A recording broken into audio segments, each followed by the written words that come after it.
Ils ont donc mis au monde le terroriste.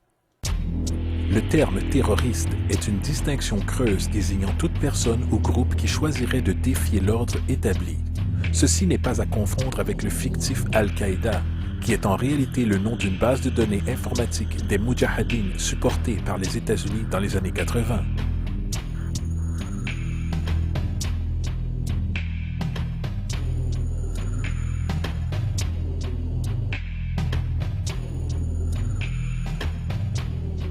En 2007, le département de la Défense a reçu 161,8 milliards de dollars pour la soi-disant guerre contre le terrorisme. Selon le Centre national de contre-terrorisme, en 2004, environ 2000 personnes ont été tuées dans le monde en raison de prétendus actes terroristes. Sur ce nombre, 70 étaient américains. En utilisant ce nombre comme moyenne générale, ce qui est extrêmement généreux, il est intéressant de remarquer que 2 fois plus de personnes meurent d'allergie aux arachides chaque année.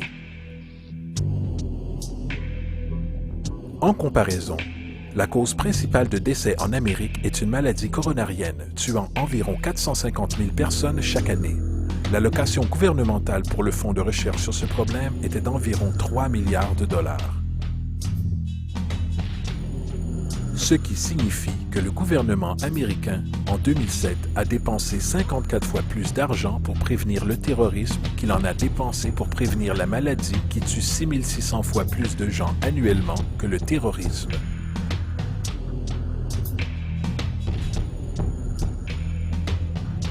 Pourtant, les mots terrorisme et Al-Qaïda sont utilisés arbitrairement dans les médias pour qualifier toute action entreprise contre les intérêts des États-Unis. Le mythe s'élargit. À la mi-2008, le procureur général des États-Unis proposa enfin que le Congrès américain déclare officiellement la guerre contre le fantasme.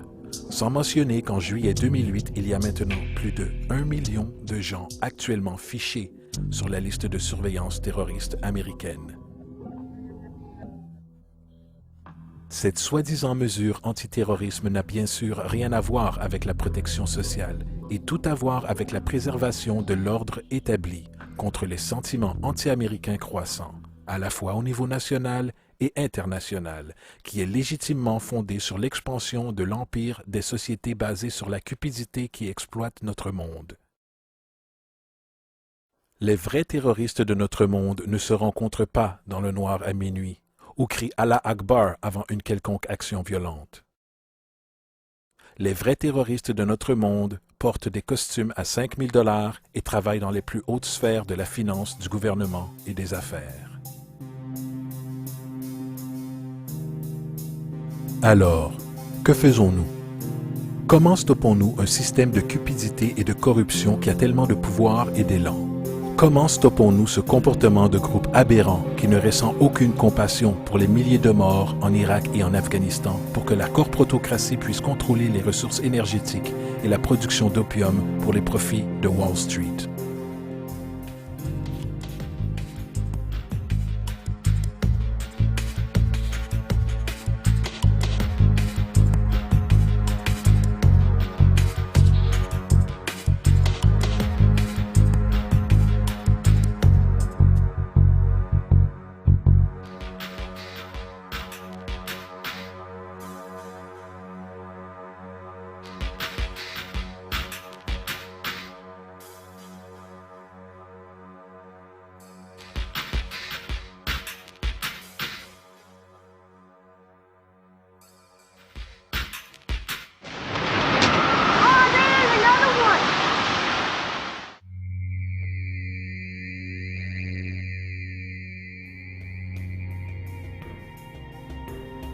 Comment stoppons-nous un système de cupidité et de corruption qui condamne les populations pauvres à un atelier de misère pour les bénéfices de Madison Avenue, ou orchestre des attaques terroristes sous faux drapeaux au nom de la manipulation, ou génère des modes intégrés de fonctionnement sociaux qui sont fondamentalement exploités, ou réduit systématiquement de nombreuses libertés et viole les droits de l'homme afin de se protéger lui-même de ses imperfections. Comment pouvons-nous traiter avec les nombreuses institutions furtives, telles que le Conseil de Relations étrangères, la Commission trilatérale et le groupe Bilderberg et les autres groupes élus non démocratiquement, qui, derrière les rideaux, collaborent pour le contrôle des éléments politiques, financiers, sociaux et environnementaux de nos vies. Afin de trouver une réponse, nous devons d'abord chercher la véritable cause sous-jacente, car le fait est, l'égoïsme, le pouvoir corrompu et les groupes basés sur le profit ne sont pas la vraie source du problème. Ce sont des symptômes.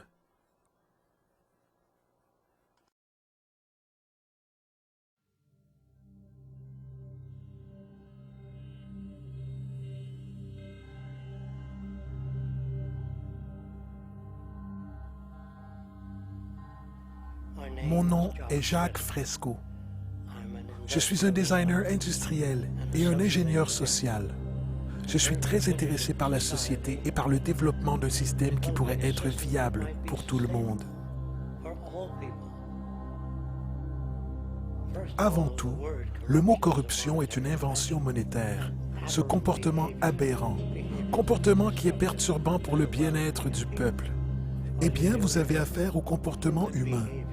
Et le comportement humain se révèle être déterminé par l'environnement, signifiant si vous êtes élevé par les Indiens Séminoles en tant qu'enfant, sans jamais avoir vu autre chose, vous retenez ce système de valeurs.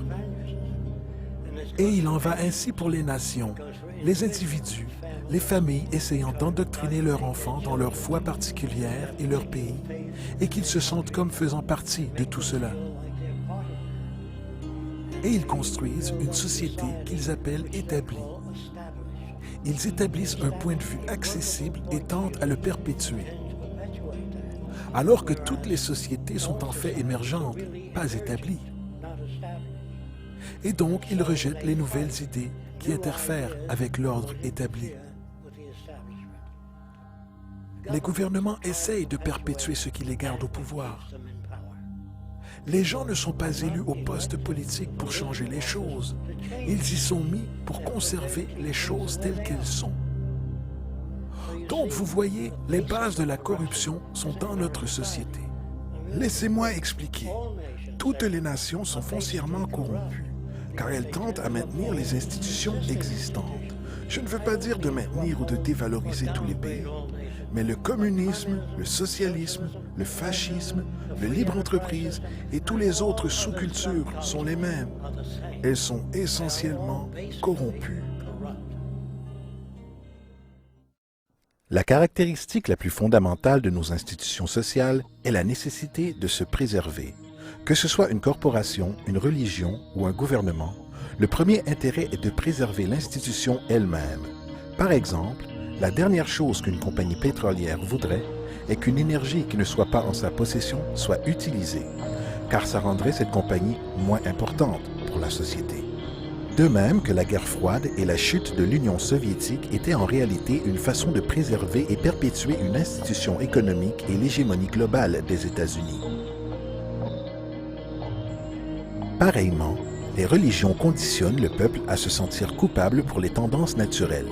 Chacun proclame offrir le seul chemin vers le pardon et le salut. Au cœur de cette autopréservation institutionnelle repose le système monétaire, car c'est l'argent qui fournit les moyens du pouvoir et de la survie. C'est pourquoi, tout comme une personne pauvre peut être amenée à voler pour survivre, c'est une tendance naturelle de faire tout le nécessaire pour prolonger la rentabilité d'une institution. Ceci rend particulièrement difficile pour les institutions basées sur le profit de changer, car cela met en danger non seulement la survie de larges groupes de gens, mais aussi le douillet mode de vie matérialiste associé à la prospérité et au pouvoir.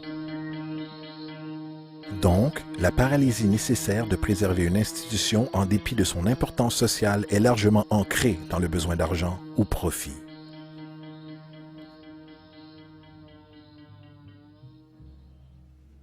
Quel intérêt cela a-t-il pour moi?